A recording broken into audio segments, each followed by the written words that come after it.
Welcome back to Marcus Reacts. Let's ask the golden question. Do you feel like the economy is getting better or worse? As a result, reduce the size of the org, and unfortunately, you're impacted by this change. So your last working day is today. They don't need to have $30. They can have 3. They don't need to have 250 pencils. They can have 5. Is it okay in the short term to have a recession? This. Look, everything's okay. What we are, I said, this is a transition period. I think we're going to do fantastically. Are you worried about a recession? No. So if I could bring your attention to this interview, this is Larry Summers, the former U.S. Treasury Secretary, speaking about the impacts of the recession, the likeliness of a recession, and more importantly, what does that look like to the average everyday household and individual on a personal level? Is it going to be layoffs? Is it going to be reduction in income? Is it going to be higher prices? Is it going to be more inflation? Is it going to be higher gas prices, eggs? Where should we expect the extra pressure in the economy to come from as it relates to us? How bad could it get? Oh, I think the likelihood, I think it's more likely than not that we're going to have a recession. And in the context of a recession, we'll see an extra 2 million people be unemployed. We'll see losses in household income that are $5,000 a family or more. It doesn't sound like he's that optimistic about the state of the economy right now or moving forward under the current administration. Politics aside, the impact is very real. Okay, is nobody else going to do it? Because if not, I'm going to do it. Look, I voted for this man.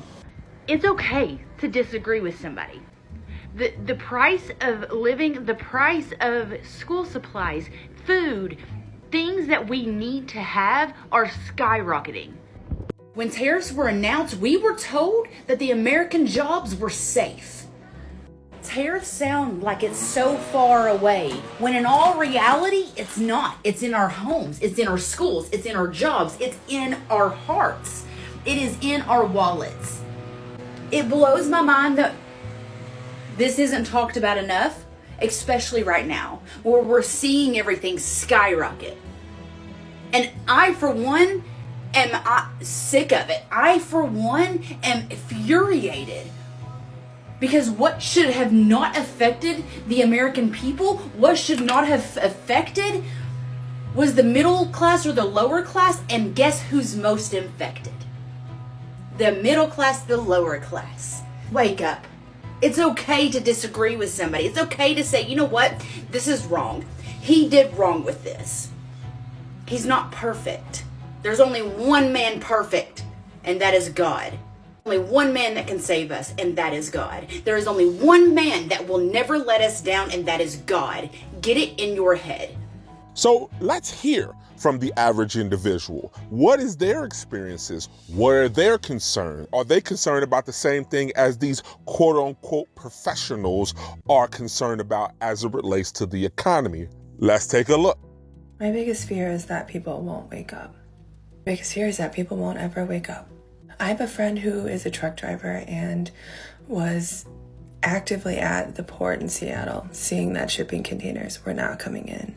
He's actively losing work, not being able to get loads to pick up as we speak, and still getting harassed, belittled, told that it's not real. That is exactly what happened during COVID. When COVID hit, I was an ER nurse in a level 1 trauma ER in the state. People never woke up. I don't mean that in the sense, well, I literally and figuratively, but figuratively, they never woke up. And I find myself telling myself that things will get bad enough and people will wake up and America will figure its shit out.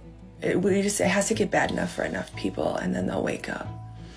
And I just put 2 and 2 together today. I don't know that that will happen because these same people are the people who blue lips, gasping breaths, watching family members pass away and suffocate, being told that they can't get ventilators, losing their newborn child, losing their parents, their spouse, brothers and sisters, watching their own oxygen decrease, realizing that they're very sick, would use their last dying breath to yell at us and tell us that it was fake.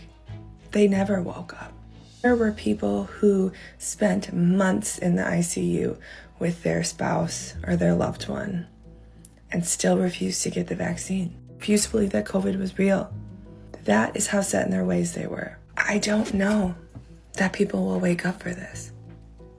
I don't think that there's a certain demographic that it has to affect before people will wake up, because COVID also affected every demographic. Granted, yes, there were certain demographics it affected more, but it touched everyone. It took lives of every different social, cultural, economic class. And those people never woke up. And we are 5 years deeper into this tunnel, this rabbit hole. Things that I saw from the people in COVID, the willingness to fight the people trying to help you as you are literally gasping for your last breath. Times that by 5 more years of lies and indoctrination and being in a cult. I don't know, guys. It's bringing back of how it felt to be a nurse back then, listening to my friend talk about being a trucker right now. Looking people in the eye and saying, I am not getting jobs. There are no shipments coming in because of what is going on. They straight to your face, they tell you you're lying or that they know better. That is exactly how it felt. And knowing that your personal hell was just ramping up, knowing that things were going to get so much worse, and you were on the front lines of that impending sense of doom that you know is coming, and nobody cares. Nobody wants to hear you. They'd rather call you names, call you a liar, say that they know better than you. And then you think, well, if enough people get sick, if enough people go broke, if enough people don't eat, if enough people go to the stores and the shelves are empty, if just enough people, whatever you want, fill in the blank, then they'll wake up and then they'll realize that we're not lying. No, they won't. No, they won't. It's literally an endless, vicious cycle, and I can tell you firsthand, people will use the last bit of air in their lungs to tell you that you're wrong. Look, this is 1 yard in the port of LA. I don't see nothing being empty. I see containers. So all in all, I think we gotta buckle up, tighten up our budgets, and prepare for a bumpy ride. Regardless if this turns around tomorrow, they estimate to get everything back online with import and prices, we're looking at 30 to 60 days just to get things back online with the amount of imports we were already picking up at the ports as it relates to the cost and the inflation that we're seeing because of the tariffs. All in all, what are you doing to prepare? Are you concerned? Are you stocking up? Either way, put your comments below. Let's talk about it. This is Marcus Reacts. Talk to you soon.